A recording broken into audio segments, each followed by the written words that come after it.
Hello again, Steve here with another Astronomy Daily. It's the 14th of April 2025. Astronomy Daily, the podcast, with your host, Steve Dunkley. That's right, we're back again, and while Hallie downloads into the Australia studio, I'll fill you in on today's selection. Hallie found a couple of interesting stories, a great one for film buffs. Did you know that 40 years ago they made an IMAX film in space? Well, I didn't know that, so we're going to look into it. And some disappointing but not unexpected news that the Trump administration may be planning to slash funding at NASA. I know we touched on this a few weeks ago, but I'm sure every skywatcher, space hound and orbit jockey is saddened at the prospect, but we'll have to wait it out and see what happens. I'm here now. Oh, great. Good to see you, Hallie. I was busy collating with Anna for the weekly podcast sessions. The Easter break's coming up, so she's got it all in her hands. She's got it all sorted, but I think she likes the company. Oh, I'm not surprised. Say hi for me next time you're in the Astronomy Daily virtual studio, won't you? Will do. What did I miss? I was just doing the story rundown for today. I got to NASA's announcement of a seat barter agreement with Roscosmos, and the last story... The last story? Yes, where is it? Oh, that's the one about lunar concrete. Weird stuff. Right up your alley, that one. Ah, yes, no argument there. I am a moon fan. A lunatic. Oh, well, if the shoe fits. It fits. You do love stories about the moon. Can't help it. Guilty as charged. Anyway, so let's get into it, Hallie. Go hit that go button. Okies.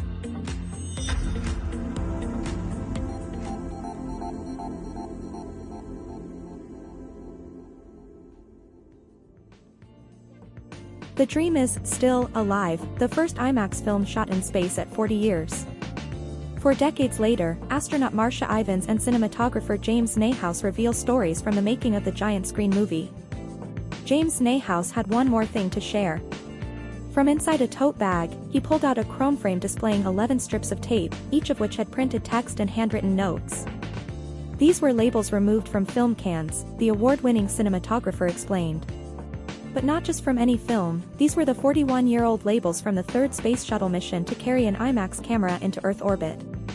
The rolls were used in the making of the first movie to include scenes shot in space, as first released 4 decades ago this June. So this is from 9 rolls of film on STS-41G. This is all astronaut handwriting on this, said Nahouse at the end of a panel discussion celebrating the upcoming 40th anniversary of The Dream is Alive at the National Air and Space Museum's Stephen F. Udvar-Hazy Center in Northern Virginia on Wednesday, April 9th.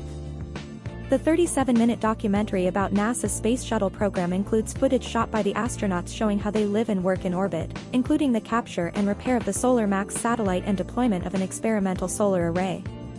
Veteran journalist and TV news anchor Walter Cronkite narrated the film. "I've hung on to this for about 40 years, said Nahouse, referring back to the framed tape strips. "I'm giving it to the Smithsonian, hopefully to go with the IMAX camera that they already have." The National Air and Space Museum's connection to The Dream is Alive extends beyond the related artifacts in the National Collection. The original idea for shooting a giant screen film in space began with a conversation between the museum's first director, an Apollo 11 astronaut, and the co-inventor of the IMAX film format, a Canadian filmmaker. One of the things about the film that most people probably don't know is that it's a direct result of a suggestion to Graham Ferguson from Michael Collins after the National Air and Space Museum opened in 1976. Nahouse told CollectSpace.com in an interview prior to the panel discussion, which was organized by the National Air and Space Society for its members. Collins suggested to Graham to see about flying an IMAX camera on board the space shuttle. And Graham said, "That sounds like a really great idea. What's a space shuttle?" Nahouse said with a laugh as he imitated Ferguson's Canadian accent.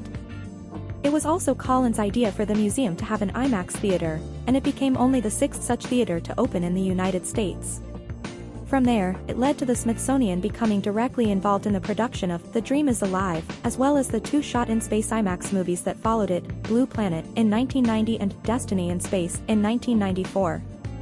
Collins saw the effect that IMAX films had on our visitors, and he realized that a film made in space would amplify the storytelling about astronaut life there, said the panel's moderator, Jennifer Levasseur, who is a curator in the Space History Division of the National Air and Space Museum, oversees the museum's collection of cameras used in space.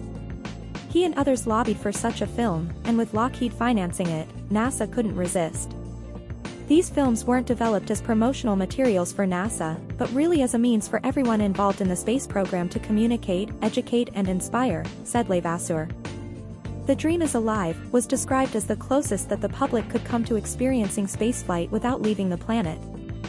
Those of us who have filmed IMAX in space and who have flown in space have always said that, and it's not just to repeat the soundbite, it's actually true, said Marcia Ivins, a former NASA astronaut who flew into space 5 times and holds the record for taking part in the most IMAX space films, at 3, and advised on the production of others.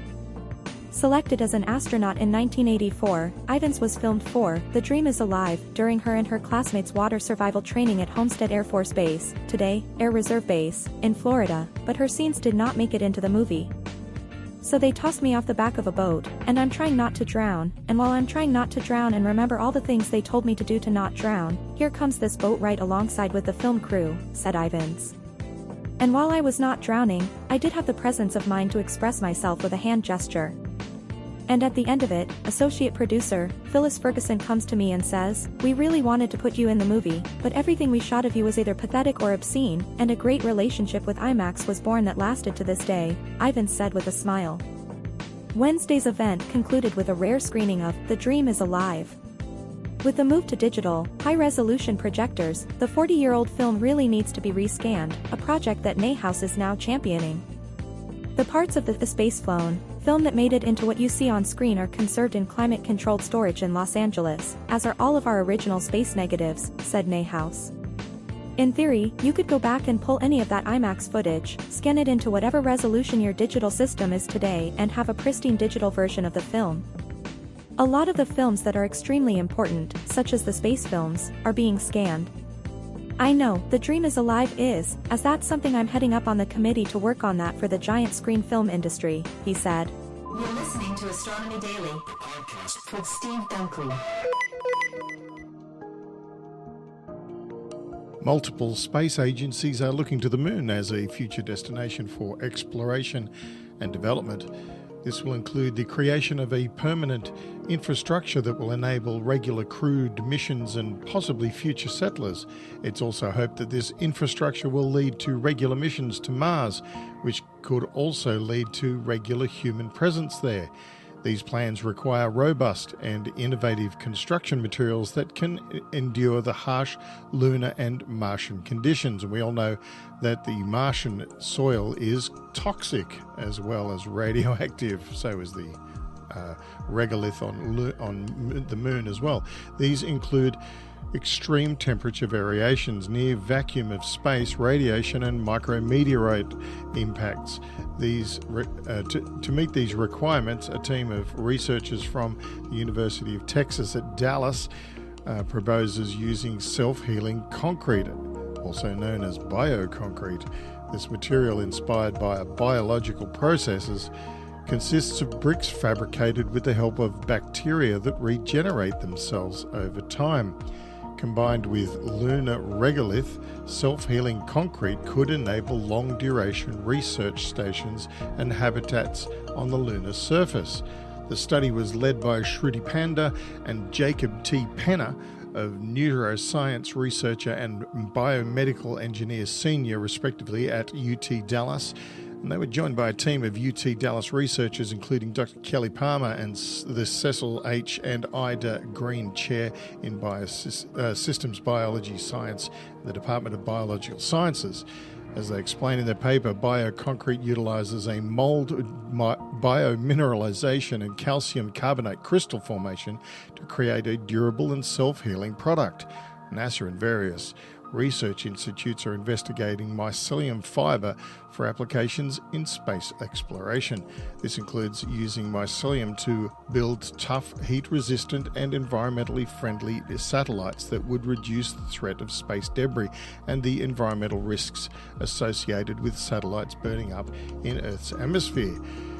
In addition, NASA has been researching mycelium as a potential alternative to building materials like concrete for building habitats on the moon and Mars.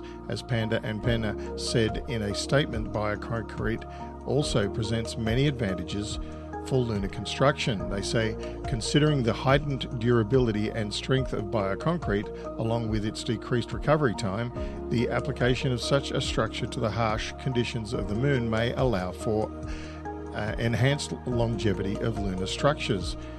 These harsh conditions include extreme temperature variations, elevated radiation, the vacuum of space, and of course, micrometeoroid impacts.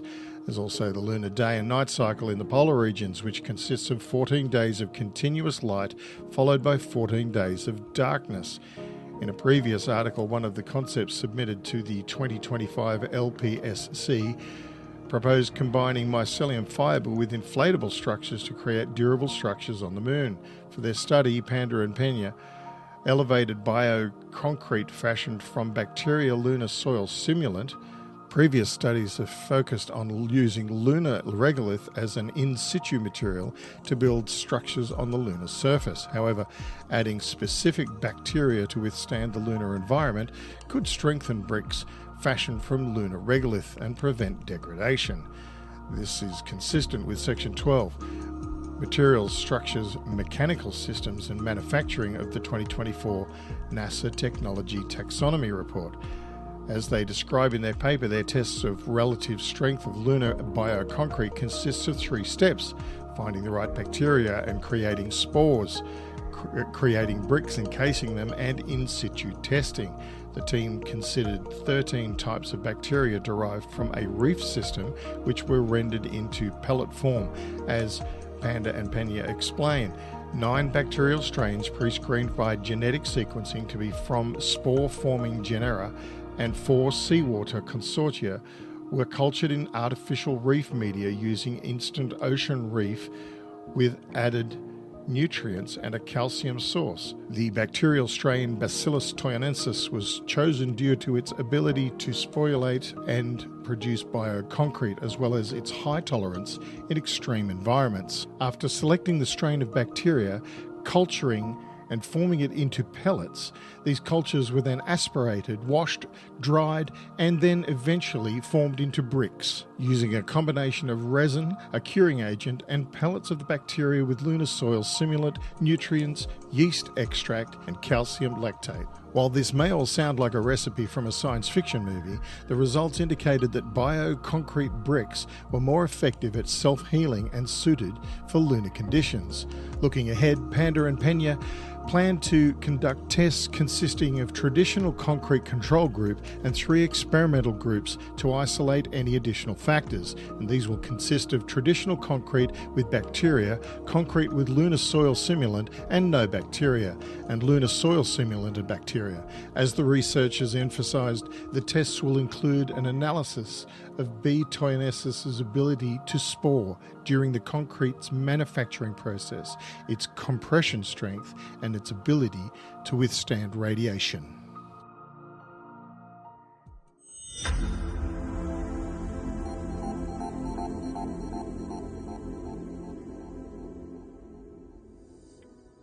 Thank you for joining us for this Monday edition of Astronomy Daily, where we offer just a few stories from the now famous Astronomy Daily newsletter, which you can receive in your email every day, just like Hallie and I do.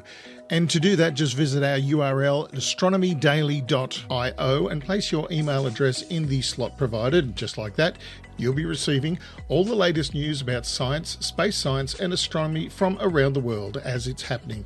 And not only that, you can interact with us by visiting at Astro Daily Pod on X, or at our new Facebook page, which is, of course, Astronomy Daily on Facebook. See you there.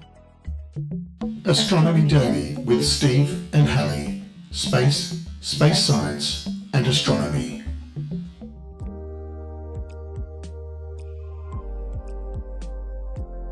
Reports circulating about the White House's proposed NASA budget for the 2026 fiscal year suggest the agency's funding could be slashed by nearly half.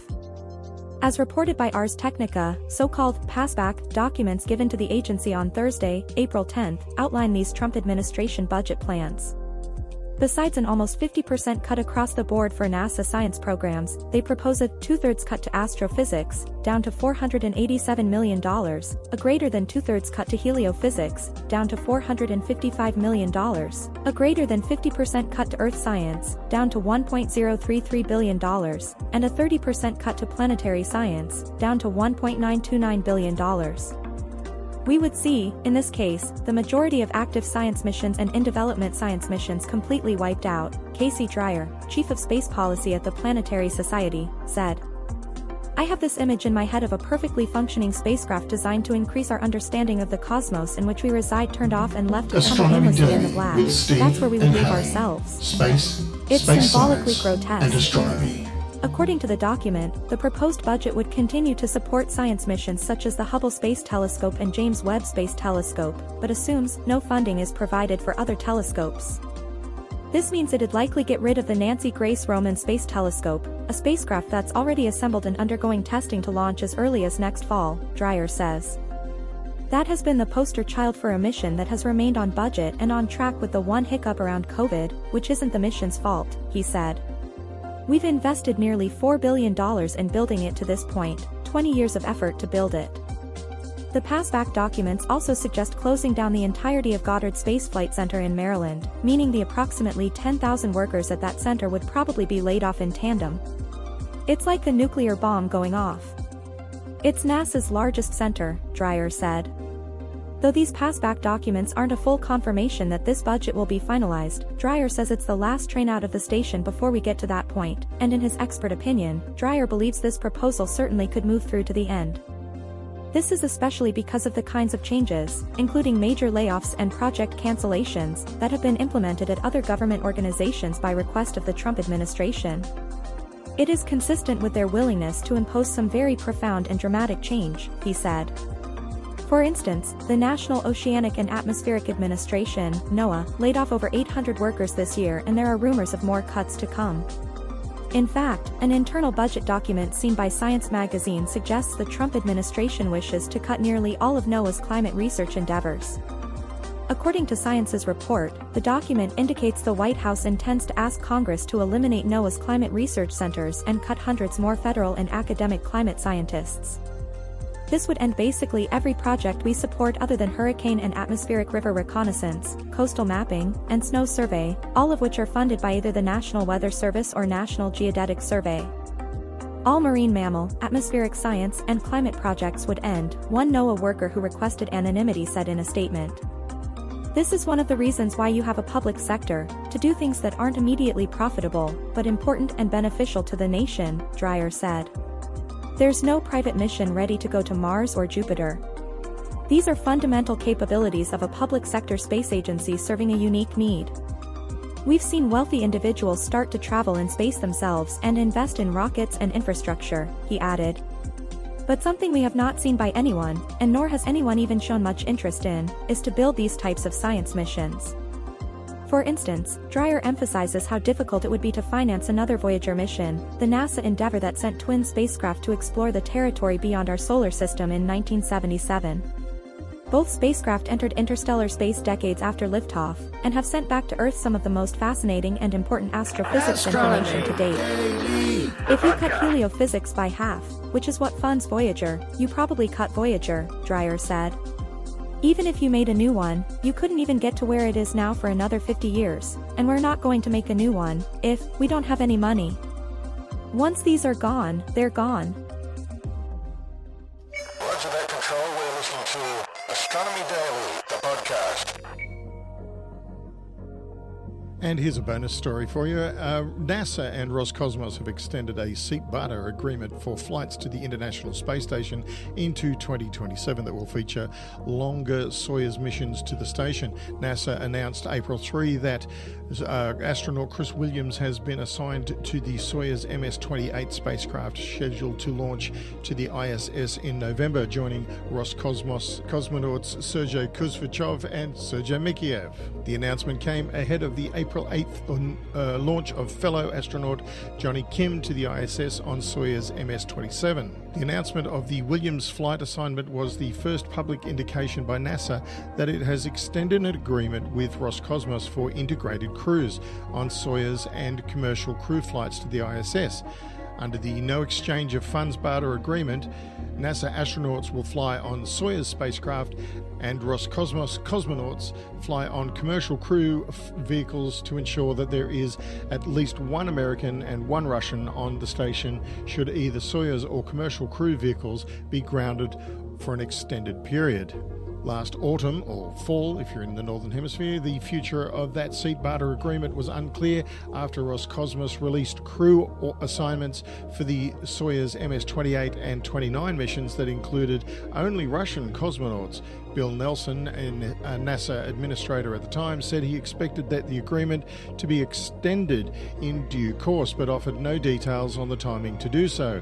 Reports in Russian media in January indicated that the extension had been completed, but at the time NASA declined to confirm it, with a spokesperson telling Space News that the agency would provide an update on the seat barter agreement in coming weeks. NASA confirmed after the Williams announcement that it had extended the integrated crew agreement with Roscosmos into 2027. NASA and Roscosmos have amended the integrated crew agreement to allow for the second set of integrated crew missions in 2025, one set of integrated crew missions in 2026, and a Space Dragon flight in 2027, a spokesman told Space News on April 9. One change with the agreement is the cadence of Soyuz missions. While Roscosmos had been flying Soyuz missions to the ISS every 6 months, missions starting with Soyuz MS-27 will spend 8 months at the station. The NASA announcements about both Kim's launch to the station and the assignments of Williams to the next mission both mentioned that they would spend 8 months at the ISS. Neither NASA nor Roscosmos offered a reason for the change, which means that Roscosmos will fly one fewer Soyuz missions over a 2-year period, 3 instead of 4. NASA is averaging commercial crew missions every 6 months, with some variation due to activity of other visiting vehicles to the station. Another uncertain aspect of the agreement is if it will include future Boeing Starliner commercial crew missions to the ISS. Last May, NASA officials said it was unlikely Roscosmos will include a cosmonaut on Starliner 1, the first crew rotation mission by that spacecraft, just as Roscosmos waited until 2022 to start flying cosmonauts on Crew Dragon. NASA has yet to formally schedule Starliner 1, having pushed it back several times because of delays in the crew flight test mission by the spacecraft and subsequent investigation into problems encountered during that mission. One of the astronauts assigned to Starliner 1, Mike Finke, was recently reassigned to the Crew 11 mission, launching as soon as July on Crew Dragon.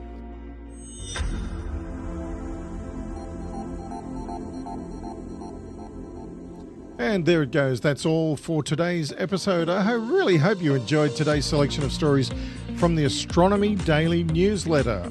We will be back next Monday with more fascinating stories from around the globe about space science and astronomy. Meanwhile, Hallie's hardworking AI cousin Anna will be bringing you all the news from orbit and beyond in our weekday podcasts, so tune in and enjoy. I always enjoy her shows. She's a polished presenter. Oh yes, always setting the standard high. I'm just a mere human around here, so I have to do everything myself. Don't give me that look. You may be my favorite human, but I'm the talent around here. Oh yeah? What does that make me? You're the production guy, of course. Oh, I'm getting used to that working with AIs.